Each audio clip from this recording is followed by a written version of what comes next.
ठंड में गरीब की झोपड़ी। बिरजू जंगल के पास एक झोपड़ी में अपनी बीवी, बच्ची और मां के साथ रहता है।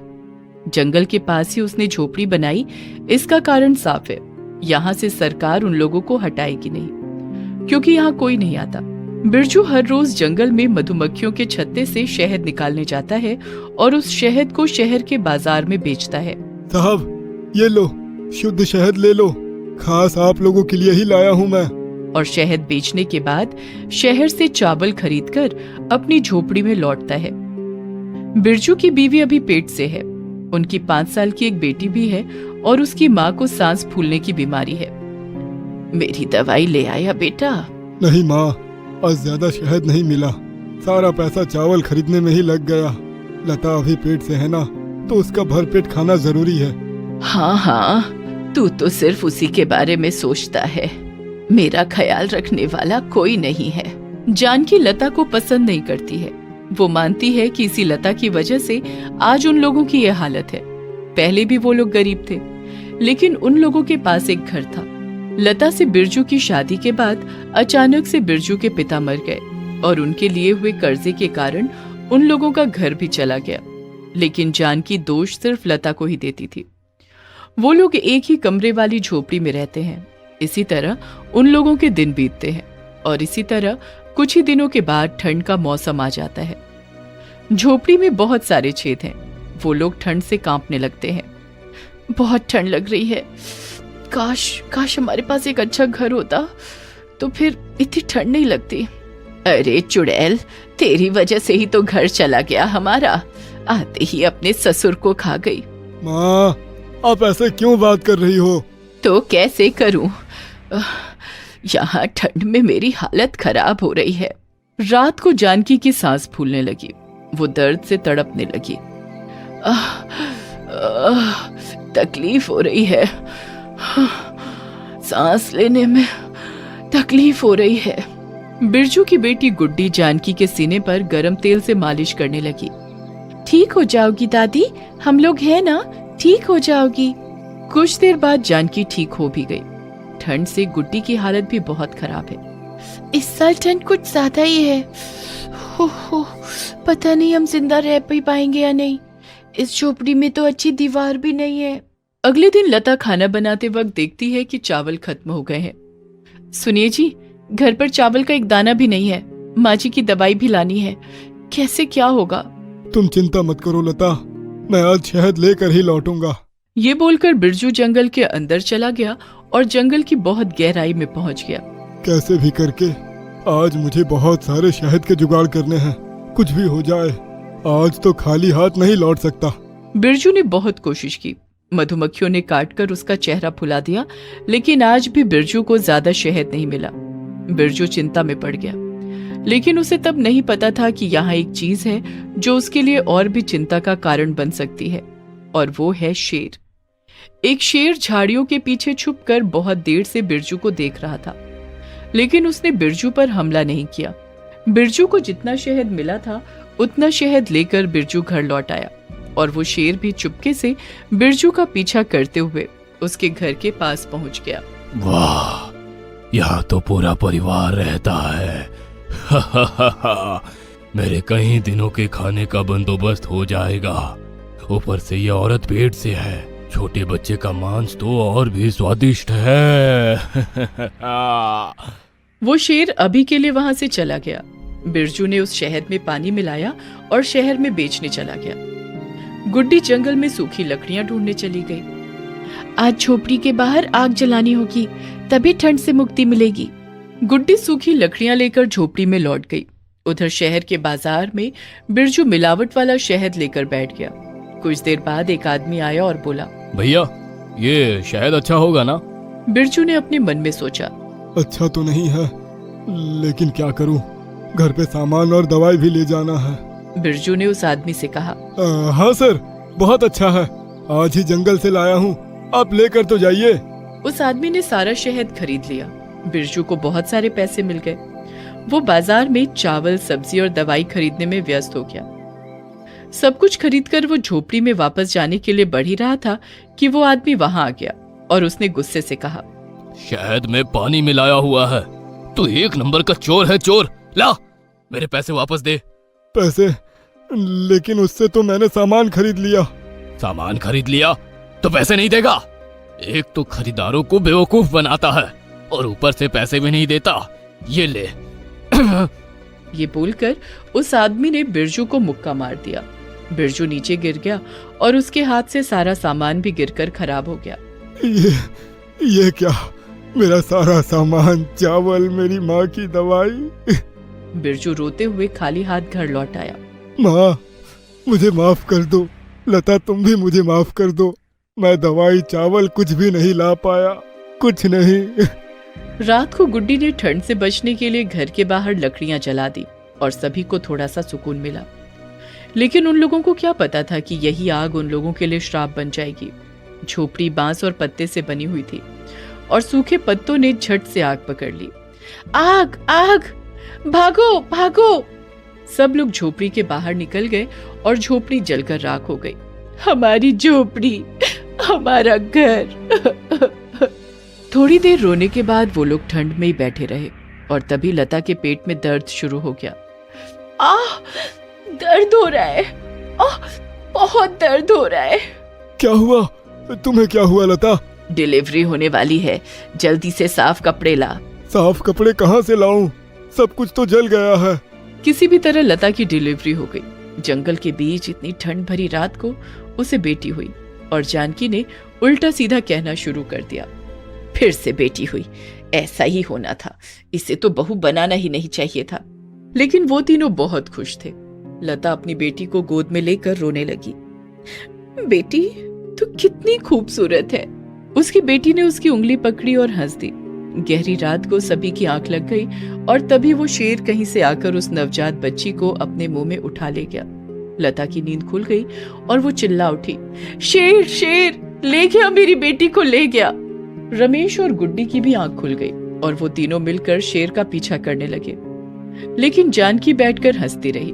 अच्छा हुआ, बहुत अच्छा हुआ। बेटी अगर हो तो उसके साथ ऐसा ही हो।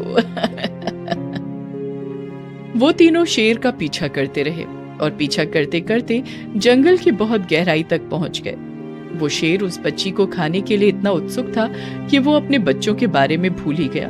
उसके खुद के 2 बच्चे जंगल में घूमते घूमते एक खाई के पास पहुंच गए और दौड़ते दौड़ते लता ने ये देख लिया। अरे बाप रे, वो 2 बच्चे अभी खाई में गिर जाएंगे। ये बोलकर तभी लता ने दौड़कर उन दोनों शेर के बच्चों को खाई में गिरने से बचा लिया और ये देखकर उस शेर की आंखों से आंसू निकल आए। वो उस बच्ची को लेकर लता के पास आ गया और बच्ची को लता की गोद में दे दिया। मैं तुम्हारी बच्ची को खाने वाला था, लेकिन फिर भी तुमने मेरे बच्चों को खाई में गिरने से बचा लिया। माँ हूं ना, बच्चा खोने का गम मैं समझती हूँ।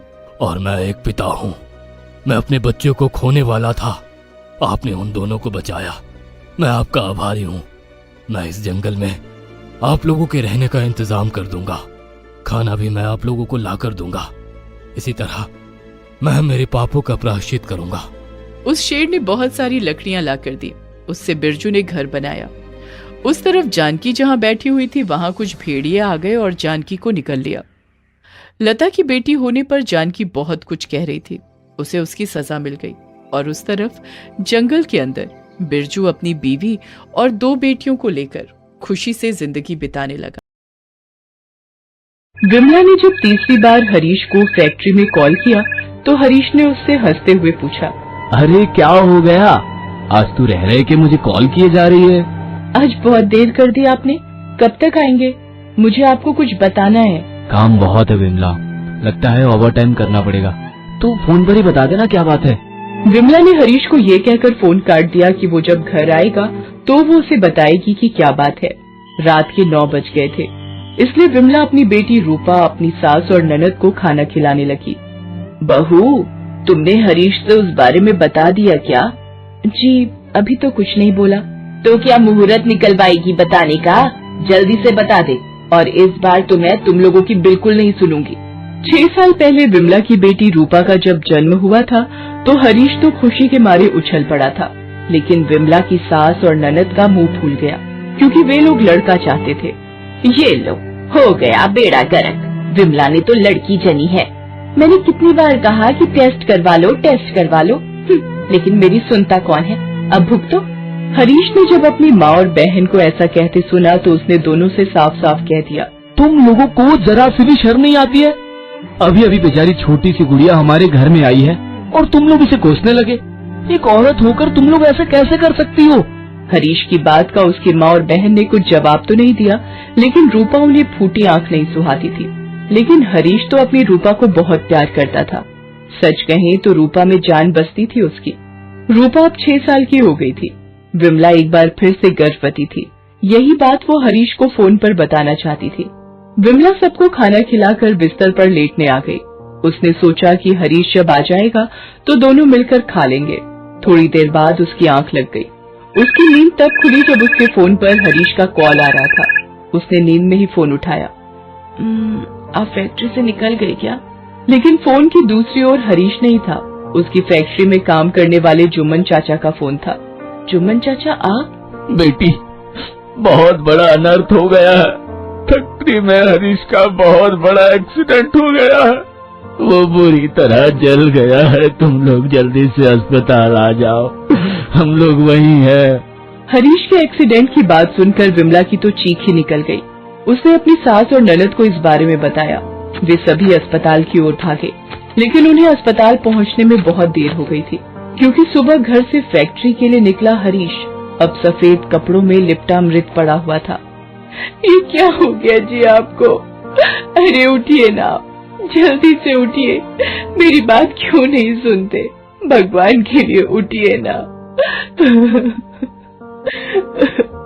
तभी रूपा भी अपने पिता के मृत शरीर के पास आकर रोने लगी।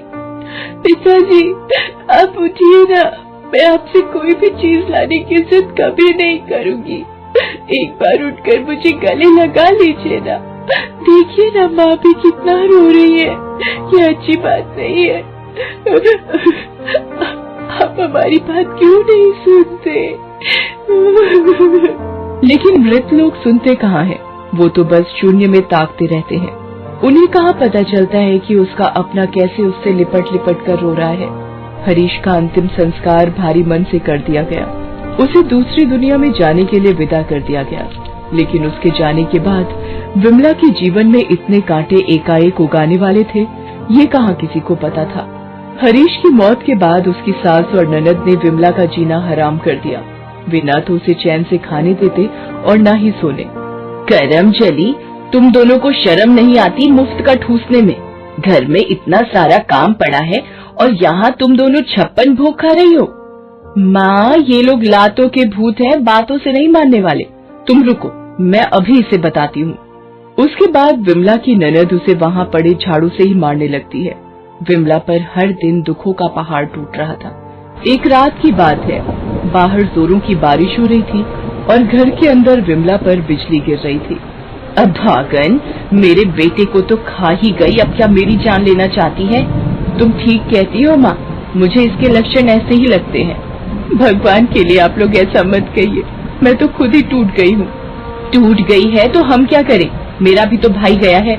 कान खोलकर सुन ले, जो हम कह रहे हैं वो कर, नहीं तो हमसे बुरा कोई नहीं होगा। विमला के ना चाहते हुए भी इस बार उसकी सास और ननद ने उसका टेस्ट करवाया था। इस बार भी उसके गर्भ में लड़की ही थी। वो इस बच्ची को नहीं चाहते थे और उसे गिराने का दबाव उस पर पिछले कई दिनों से बना रहे थे। लेकिन विमला किसी भी कीमत पर उनकी बात मानने को तैयार नहीं थी। आप लोग चाहे मेरी जान भी ले लीजिए, लेकिन मैं आपकी बात नहीं मानूंगी, नहीं मानूंगी, नहीं मानूंगी। ठीक है, तो तेरा हमारे घर में कोई काम नहीं है, निकल जा तू यहाँ से। ये कहकर उसकी सास और ननद उसके बाल पकड़कर खींचते हुए उसे उस बारिश में रात के समय घर से बाहर निकालने लगी। रूपा अपनी माँ की मदद को आई तो उन्होंने उसे भी बहुत मारा। विमला उन लोगों के आगे गिड़गिड़ाती रही, लेकिन वे तो पत्थर बन गए थे। ये मेरे पति का घर है, मुझे और मेरी बच्ची को यहाँ से मत निकालिए। हम कहाँ जाएंगे बताइए, हम कहाँ जाएंगे? जहन्नुम में जा, लेकिन हमारा पीछा छोड़ दे। मूसलाधार बारिश के बीच विमला और रूपा चली जा रही थी। आसपास कहीं बारिश से छिपने की जगह भी नहीं थी जो वो कहीं छिप जाती। दोनों लगातार रोए जा रहे थे और शायद उसके साथ ऊपर वाला भी रो रहा था। और ऊपर वाले के आंसू बारिश की शक्ल में जमीन पर गिर रहे थे। काफी देर चलने के बाद उन्हें एक घना सा पेड़ दिखा। वे दोनों उसी के नीचे बैठ गए। कुछ देर बाद बारिश बंद हो गई। माँ, अब कहाँ जाएंगे? हमारा तो कोई घर ही नहीं है। क्या अब हम यहीं रहेंगे? पिताजी क्यों चले गए हमें छोड़कर? क्या वो हमें ऊपर से देख सकते हैं? अगर हाँ तो वो हमारी मदद क्यों नहीं करते? विमला के पास रूपा के सवालों का कोई जवाब नहीं था। वो बेचारी तो बस लगातार रोए जा रही थी और सोच रही थी कि अब वो रूपा और आने वाली बच्ची का ध्यान कैसे रखेगी। वे दोनों बहुत थक गए थे, इसलिए सो गए। जब उनकी नींद खुली तो दिन चढ़ाया था। उस रास्ते से गुजरने वाले लोग उन्हें घूर घूर कर देख रहे थे। वे दोनों अगले दिन शाम तक उसी तरह पेड़ के नीचे बैठे रहे। अब तो रूपा को जोरों की भूख भी लग गई थी। भूख लगी है बेटा, क्या दूं मैं इसे, कहाँ से दूं? विमला को कुछ समझ नहीं आ रहा था कि वो क्या करे क्या ना करे। तभी उसने देखा कि उनकी हालत देखकर कुछ लोग उसके आगे 2-4 रुपए डालकर जा रहे हैं। विमला ने लाचार निगाहों से उन पैसों को देखा, उसे अपने हाथ में उठाया और रूपा के खाने के लिए रोटी लेकर आई। कहते हैं समय बड़ा बलवान। विमला ने कभी ये नहीं सोचा था कि हरीश के जाने के बाद उसकी हालत भिखारियों की तरह हो जाएगी। उस दिन तो उसने भीख में मिले पैसों से काम चला लिया, लेकिन ये तय किया कि मैं भीख नहीं मांगूंगी, मैं कुछ भी करूंगी। मुझे कुछ करना ही होगा रूपा के लिए और आने वाली बच्ची के लिए। अगले दिन रूपा लोगों के पास काम मांगने के लिए गई, लेकिन उसे कहीं काम नहीं मिला। 2 दिन इसी तरह बीत गए। ना तो विमला ने कुछ खाया और ना ही रूपा ने। एक बार तो विमला का मन हुआ कि वो भीख मांग ले, लेकिन उसने तो खुद से वादा किया था कि अब वो भीख नहीं मांगेगी। लेकिन उसका सब्र तब जवाब दे गया जब एक दिन उसने रूपा को कचरे के डिब्बे से निकाल कर खाते देखा। माँ, बहुत भूख लगी थी, बर्दाश्त नहीं हो रहा था, इसलिए कचरे से निकाल कर खाने लगी। रूपा की बात सुनकर विमला रोने लगी। 1 महीने उसने इसी तरह कभी कचरे से तो कभी भीख मांगकर अपना और अपनी बेटी का पेट भरा, लेकिन अब भी उसके अंदर से आवाज आ रही थी कि उसे भीख नहीं मांगना है। एक दिन उसे दीवार पर चिपका एक इश्तेहार दिखा जिसमें लिखा था सिक्योरिटी गार्ड चाहिए, वेतन 5000 रुपया महीना। विमला इश्तेहार में लिखे पते पर गई। अरे तुम और सिक्योरिटी गार्ड की नौकरी? अरे ये नौकरी पुरुषों के लिए है, तुम्हारे लिए नहीं। साहब, मुझे इस नौकरी की बहुत जरूरत है, एक बार मौका तो दीजिए। मैं आपको शिकायत का कोई मौका नहीं दूंगी। मैनेजर को उस पर दया आ गई, उसने उसे काम पर रख लिया। फिर तो विमला ने पीछे मुड़कर नहीं देखा। वो अपना काम इतनी ईमानदारी और सतर्कता से करती कि सभी उसके काम की तारीफ करते। बहुत जल्द ही वो सिक्योरिटी गार्डों की चीफ बन गई। इस बीच उसने प्यारी सी बच्ची को भी जन्म दिया। उसने उसका नाम दुर्गा रखा। वो उसको लेकर ही काम पर आती। रूपा का भी उसने स्कूल में एडमिशन करवा दिया था। वो पढ़ने में बहुत होशियार थी। विमला ने धीरे धीरे कर पैसे जोड़े और उसने खुद की सिक्योरिटी सर्विस का काम शुरू किया। उसकी सास और ननद को विमला की सफलता के बारे में पता लगा तो उनके तन बदन में और भी आग लग गई। लेकिन अब विमला कमजोर नहीं थी और न ही उसने उनके अत्याचार को भूला था। एक दिन उसने पुलिस में जाकर उन लोगों के खिलाफ कंप्लेंट लिखवा दी और पुलिस को बताया कि उन लोगों ने एक लड़के की खातिर उसके साथ कैसा बर्ताव किया। विमला चाहती थी कि इस घटना से लोग सबक लें और कोई दूसरी सास या ननद किसी विधवा औरत को परेशान न करे।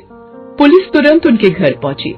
अरे साहब, मैंने कुछ नहीं किया है, मैं तो निर्दोष हूँ। मैं तो अपनी बहू को बेटी के समान मानती थी, वो ही पता नहीं क्यों एक दिन घर छोड़कर चली गई। ज्यादा नाटक करने की जरूरत नहीं है, हमें सब पता है। आज विमला की कंपनी में लगभग 3000 ऐसी औरतें काम करती हैं जिन्हें विमला की तरह मुश्किलों का सामना करना पड़ा था। विमला ने अपने दम पर ये साबित कर दिखाया था कि औरतें किसी से कम नहीं। दिसंबर की कड़ाके की सर्दियों की बात है। इस साल सर्दी ने सारे रिकॉर्ड तोड़ दिए थे। पारा कभी 2 डिग्री तो कभी 1 डिग्री तक चला जा रहा था। पिछले 2 दिनों से तो पारा 0 हो गया था। इस बार सर्दियों ने पिछले सारे रिकॉर्ड तोड़ दिए हैं। ठंड इतनी बढ़ गई है कि जनजीवन थम सा गया है। सड़क पर बहुत कम लोग दिखाई दे रहे हैं। जिन्हें बहुत ही ज्यादा जरूरत है वही बाहर निकल रहे हैं, और वो भी पूरी तरह खुद को ढककर। लोग घरों में दुबके हुए हैं। इंसान तो इंसान, जानवर भी ठंड से बचने की कोशिश कर रहे हैं। अगर कहीं उन्हें आग जलती दिखती है तो वे वहीं बैठ जाते हैं जहाँ उनका शरीर गर्म रहे। लेकिन इस ठंड का एक और सच है, और वो सच ये है कि कई इंसान ऐसे भी हैं जिनके पास घर नहीं है और न ही कोई ऐसी जगह जहाँ वो ठंड से पूरी तरह बच सके। इसलिए हर तीसरे दिन कोई न कोई गरीब फुटपाथ पर मरा हुआ पाया जाता है। जी सर, सड़क पर फिर से आज एक लाश मिली है। इसकी मौत भी ठंड से हुई है। इसके कपड़े देखकर लग रहा है कि ये कोई भिखारी था। देखिए, ऐसी घटनाएं बहुत बढ़ रही है। हर रात को गरीब लोगों के लिए अलाव की व्यवस्था की जाए और रैन बसेरों में भी ये सुनिश्चित की जाए कि यहाँ गरीबों के लिए सारी सुविधाएं हो। ठंड से हो रही मौतों के बीच फटे चिथड़े कपड़ों में गर्भवती जानकी भी सड़क पर रहने के लिए मजबूर थी। उसकी जिंदगी में इतने दुख थे कि उन दुखों ने आंसू का रूप ले लिया था। वो आंखों से बहते तो नहीं थे, लेकिन आंखों के कोरों पर जमा हो गए थे, जो कभी भी सब्र का बांध तोड़कर बाहर निकल सकते थे। ठंड ठंड तो बढ़ती जा रही है। ऐसे में कैसे मैं तेरा और अपना ध्यान रखूं मेरी बच्ची? कैसे रखूं? मैं बहुत ही लाचार माँ हूँ बेटी, बहुत ही लाचार। अपने पेट पर हाथ रखे हुए जानकी अपनी कोख में पलने वाली बच्ची से बातें कर रही थी और सड़क किनारे एक पुराने पेड़ से गिरे पत्तों को चुन भी रही थी ताकि उन पत्तों को जलाकर अलाव जला सके और उसकी गर्मी में बैठकर इस भयानक ठंड से बच सके। उसने पत्तों को जमा तो कर लिया, लेकिन उसके पास उसे जलाने के लिए माचिस तो थी ही नहीं। मेरे अंदर दुखों की ज्वाला जल रही है, लेकिन अफसोस कि उस आग से ये पत्तियां नहीं जलाई जा सकती। जानकी ने पेड़ के नीचे पड़े 2 पत्थरों को उठाया और उसे टकराकर आग जलाने की कोशिश करने लगी, लेकिन कई कोशिशों के बावजूद भी उन पत्थरों से आग निकल ही नहीं रही थी। ठंड और भी बढ़ती जा रही थी। ठंड से उसके दांत किटकिटा रहे थे। ये चल क्यों नहीं रहा है? तभी वहाँ उसे दूर से पुलिस की एक बुलेट आती हुई दिखाई दी। बुलेट उसके पास आकर रुकी। कौन हो तुम? यहाँ इस पेड़ के नीचे क्या कर रही हो? देख नहीं रही कितनी सर्दी है? चलो जाओ यहाँ से। देख तो रही हूँ साहब, लेकिन जाऊँ कहाँ? अपने पास सिर छिपाने की कोई जगह नहीं है। अरे रैन बसेरे में जाओ, वहाँ तो सरकार की ओर से कई इंतजाम किए गए हैं। इंतजाम? साहब, रैन बसेरे देखे हैं आपने? छोटी सी जगह में इतने सारे लोग हैं कि मैं कहाँ वहाँ अपनी जगह बनाऊं?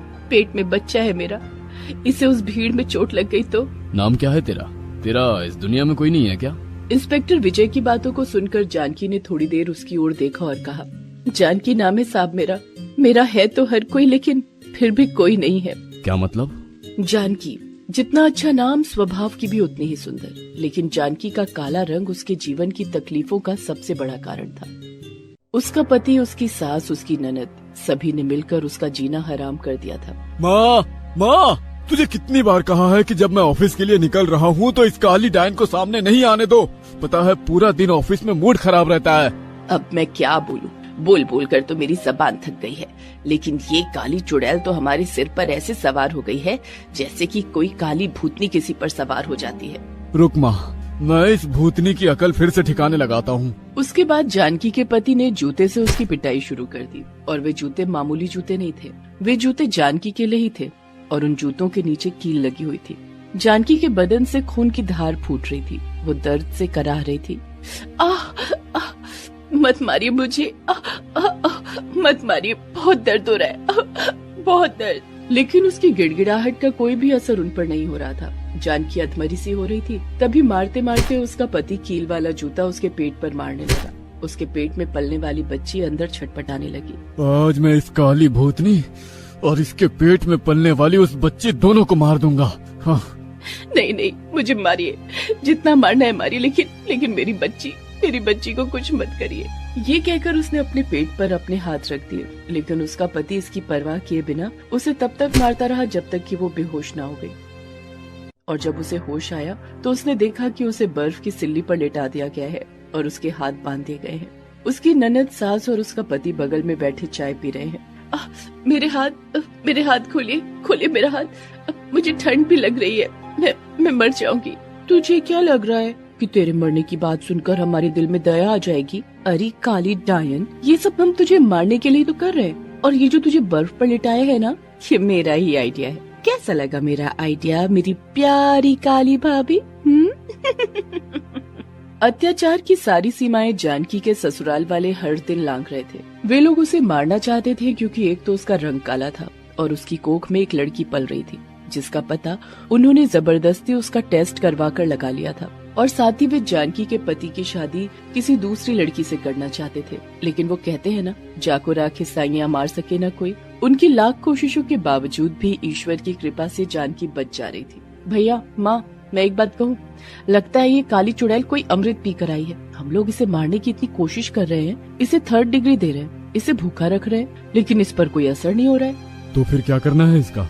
भैया देखो, पिछले कई दिनों से न्यूज में आ रहा है कि हर दिन ठंड से लोग मर रहे हैं। क्यों ना इसे घर के बाहर निकाल दिया जाए? कुछ दिन ये ठंड में बाहर रहेगी तो खुद ब खुद मर जाएगी और हमें मारने के लिए कोई नई तरकीब भी नहीं लगानी होगी। जानकी गिड़गिड़ाती रही, लेकिन उसके ससुराल वालों ने उसे उस कड़कड़ाती ठंड में घर से बाहर निकाल दिया। वो बेचारी पिछले कई दिनों से इस ठंड में ऐसे ही भटक रही थी। कभी उसे कूड़े से कुछ खाने को मिलता तो खा लेती, नहीं तो भूखी प्यासी इधर उधर भटकती रहती। जानकी की दुख भरी कहानी को सुनकर इंस्पेक्टर विजय की आंखों में आंसू आ गए और साथ ही उन आंखों में गुस्सा भी चमकने लगा। बहन, तेरी कहानी को सुनकर ऐसा लगता है कि आज भी हमारे समाज में राक्षस रहते हैं। उनके बड़े दांत नहीं होते, सिंग भी नहीं होते, बड़े नाखून भी नहीं होते। वो राक्षस की तरह भयानक दिखते भी नहीं हैं, लेकिन उनके कर्म राक्षसों की तरह होते हैं। लेकिन याद रख, राक्षस की जीत ना तो पहले हुई थी और ना अब होगी। राक्षसों का संहार होता है, संहार। इंस्पेक्टर विजय जानकी को लेकर एक एनजीओ में गया, वहाँ उसके रहने की व्यवस्था की और फिर अपनी बुलेट से उसके ससुराल की ओर निकल पड़ा। कुछ देर बाद वो उन राक्षसों के पास था। अरे अरे, ये आप क्या कर रहे हैं? हम तो खुद अपनी पत्नी को लेकर परेशान हैं। हमने उसे बाहर नहीं निकाला है, पता नहीं वो एक दिन अचानक कहाँ चली गई। जी इंस्पेक्टर साहब, मेरे भैया सच बोल रहे हैं। हम लोगों ने उनकी याद में कई दिनों से ठीक से खाना भी नहीं खाया। हाँ, हम सभी परेशान हैं अपनी बहू के लिए। पता नहीं उसने हमारी शिकायत क्यों की आपसे। मुझे लगता है कि उसका किसी से चक्कर चल रहा है। उसके लक्षण मुझे पहले से ही ठीक नहीं लग रहे थे। बिल्कुल सही कह रही है मेरी माँ, इंस्पेक्टर साहब। उसके ऐसा कहने पर इंस्पेक्टर विजय ने 4 डंडे जानकी के पति को खींचकर मारे और उन सभी को लेकर पुलिस स्टेशन आ गया। पुलिस स्टेशन में 3rd डिग्री के आगे वो तोते की तरह बोलने लगे। मुझे मत मारिए, मैं सच बताता हूँ। मैंने और मेरे परिवार वालों ने जानकी पर बहुत अत्याचार किए। उसके साथ जानवरों से भी बुरा बर्ताव किया और उसे घर से बाहर भी निकाल दिया।